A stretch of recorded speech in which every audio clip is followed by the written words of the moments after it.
All right, back with you, San Diego sports leader. It is the Mighty 1090, Darren Smith. We mentioned this yesterday, obviously wrapped up and everything else we were discussing.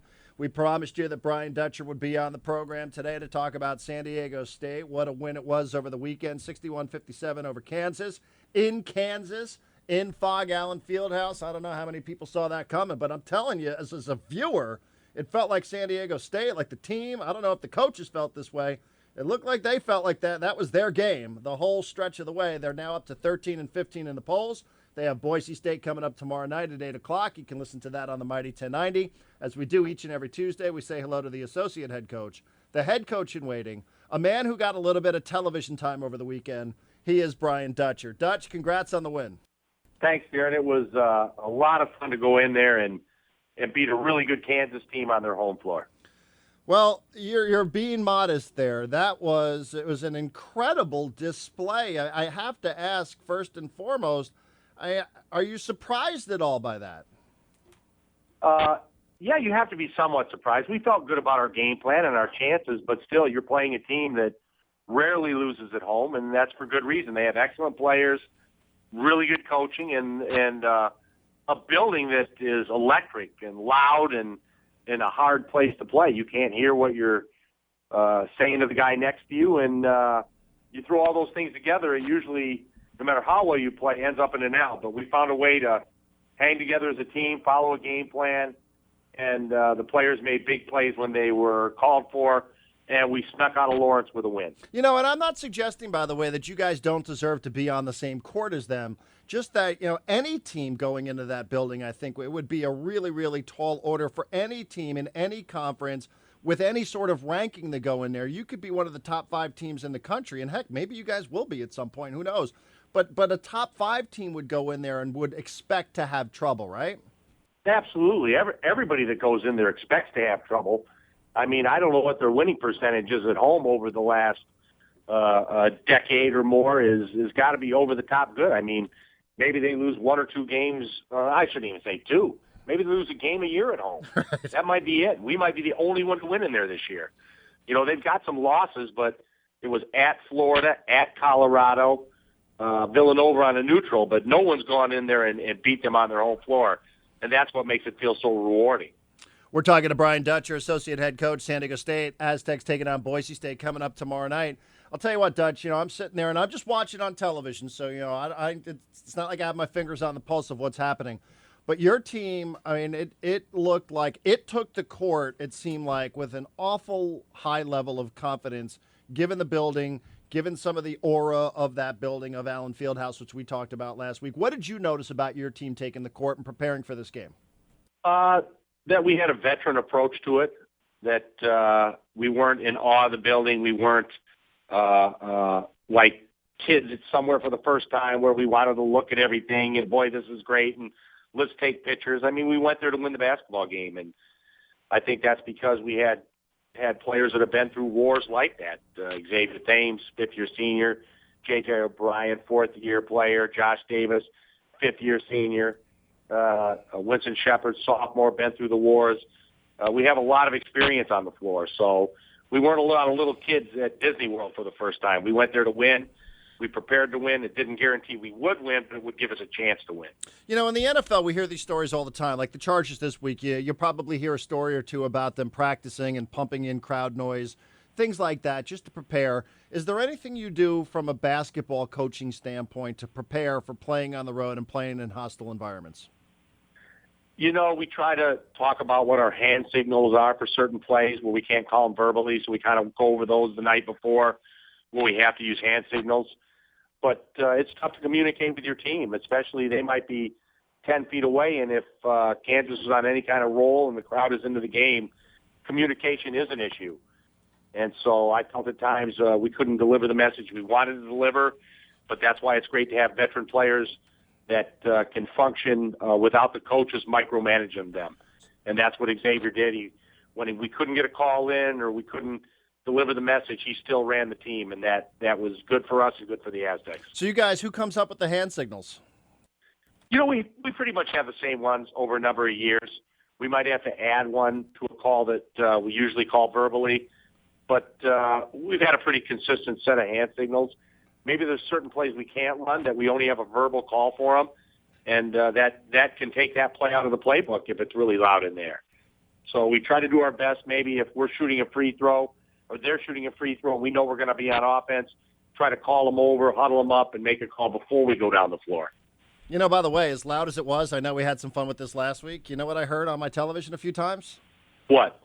Rebound the ball, Skyler. Rebound the ball. That's it. Coaches, and obviously Skyler's a good listener because he rebounded the heck out of the basketball. And we rebounded as a team. I think we out-rebounded them 51-39. Mm-hmm. And I think that was a big part of the game, that when we did get penetration, we drew a big to help, that when they helped and the shot went up, there was no one to box our bigs out. And they took advantage of that and went in there and finished some plays for us. We're talking to Brian Dutcher, Associate Head Coach, San Diego State basketball tomorrow night against Boise State here on the Mighty 1090. This is a completely unfair question, but I'll ask it anyway. If I were to ask you to identify one player who really stood out to you in the game against Kansas, who would it be?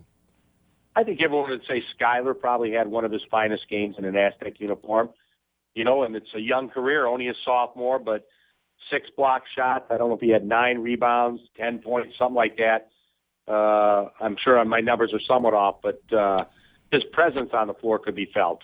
You know, he was playing with guys that are potential NBA players or talked about in that fashion, and he held his own against them. So we're proud of the whole team, but Skyler in particular, I think, had one of his finer games. 13 points, 9 rebounds, 6 block shots. Did you expect that from him? You know, we don't run a lot of plays for Skyler, so he has to be a workman to get his points. Usually it's off the glass or just effort points. So there aren't consistent numbers. We say, boy, we can expect this from Skyler every game. So I thought, you know, they were surprising numbers in the fact he was going against a potential NBA player in Joel Embiid, and he did a good job of getting in there and fighting with those guys. I know you want to talk about Boise State, which I'll get to here in a second. I just have 2 quickies, though. Number one, for you, and you've had 48 hours now to think about this, so it's not like you're getting caught off guard with the question, but where does a win like this rank for you since you guys have been here at San Diego State? I think because of the environment and being on the road, I think it's got to be one of our top, 4 or 5 wins since I've been here for 15 years. Obviously, the NCAA tournament wins, first in school history, against Northern Colorado, and then beating Temple to go to the Sweet 16 are huge wins. You know, there were some games that put us in the NIT Final Four against St. Mary's. I thought that was a great game and a great environment. And obviously, we had some really good wins in the program's history, but this is definitely, to me, one of the top 5. Top 5? I might go even higher on that one and say maybe one of the top 3. I mean, especially if you're just talking about regular season. If you're putting the postseason stuff off to the side, I can't think of one off the top of my head that was as good as that. Yeah, if you're throwing the postseason play out in the first in the program's history, yeah, this would have to be one of the top 1 or 2. I mean, to go on the road and to beat a program with such a rich tradition with good players and good coaching is definitely something. When it's all said and done, we can look back on with great pride. But like I said, if we're looking back on this win a month from now and saying this was the highlight every year, then we haven't done what we had to do for the rest of the season, obviously. You held them to 29.8% shooting. You held them to 57 points. They are about a 50% shooting team. They average somewhere in the 80s, somewhere right about 80 as well. I know after the game they said, hey, we missed a bunch of shots. Maybe, okay, fine. What's the difference between playing great defense and the other team just missing shots? It's a fine line. I mean, you want to make them make contested shots. Obviously, you're not going to prevent people from getting a shot up. But if you can contest them, you can get a hand in the face. You can fly at them and make them a little uncomfortable where there's just that fraction of hesitation. Then you've done your job. I mean, good players are going to make good shots and hard shots. So fortunately, we made a few more than they made. It wasn't like we shut them out. Their defense was very good, too. It was a real defensive struggle. But we managed, I guess, to get more second chance points to go in, more in the paint, and that was the difference in the game. You guys played great defense, right? I mean, it's not all just them missing shots. We've played great defense, and Justin Hudson and David Velasquez had a great game plan for this one for us.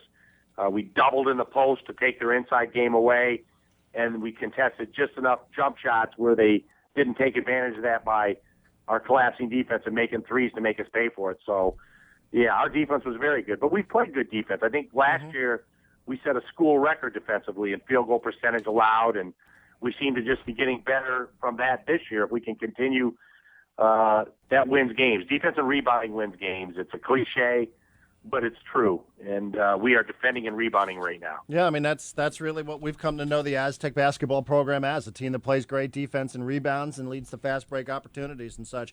Coach, I know we just spent 10 minutes here talking about what you guys did over the weekend, but it could be argued that all things being equal here, tomorrow night against Boise State might be a bigger game. It's your conference opener at home, your home conference opener. You've already won on the road against Colorado State. But how are you feeling about the team here now? You're coming off that emotional high and trying to get them ready to go and play Boise State tomorrow night in front of your home fans. I think we'll be ready. I don't think we'll have a hangover emotionally from beating Kansas. I think physically, travel is always tough. I didn't get home until Sunday at 1:30 at night, or in the morning, actually, I should say. And then we got up the next day and had to have a practice where we took into account we were probably on tired legs, and we did just enough yesterday to make sure we were efficient and got through some things.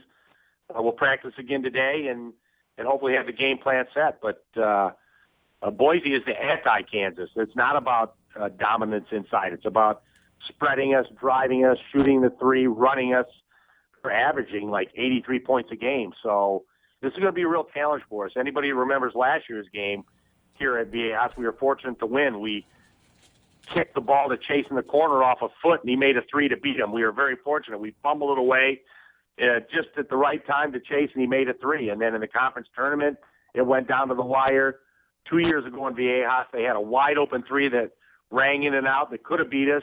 So this is a team that we've been known to have close games, competitive games with. They're picked ahead of us in the preseason standings. They're supposed to finish second in the league. We were picked fourth. So I would argue that this is going to be as fine a game as there's going to be in Viejas this year, and I hope the fans are out there and ready to give us the home court advantage we may need to win this game. Well, 11 straight. Hopefully this will turn into 12 coming up tomorrow night. Dutch, I always appreciate the time. By the way, did you get a haircut because you were on national television? Looked like everybody was cleaned up a little bit there on Sunday. I need to cut my hair a little bit more because when I don't cut it, it looks a lot grayer than it is, I think. So I got to get a haircut tonight for tomorrow's game. I'm getting pretty gray. Oh, I thought you guys broke out the good suits and everybody got a good haircut there because you guys knew you were going to be on a national platform. I figured that was what was going on there this past weekend. I put on a winning tie. My tie was a winning tie. I had one win on it, so now I got another win on it. So people might not think they might think I only have one tie if I keep wearing that one and keep winning in it. So you're going to wear it again tomorrow night? I might put it on tomorrow again. I'm on a hot streak with it. Hey, man, ties are the thing in this town right now. Whether it's Phillip Rivers with the bolo tie, you could start your own empire here with whatever it is. I'll keep my eyes on that for tomorrow night. Have to pay attention to it. All right, Darren. I look forward to seeing you. Thanks you, Coach. We appreciate it. Congrats on the win. Thank you.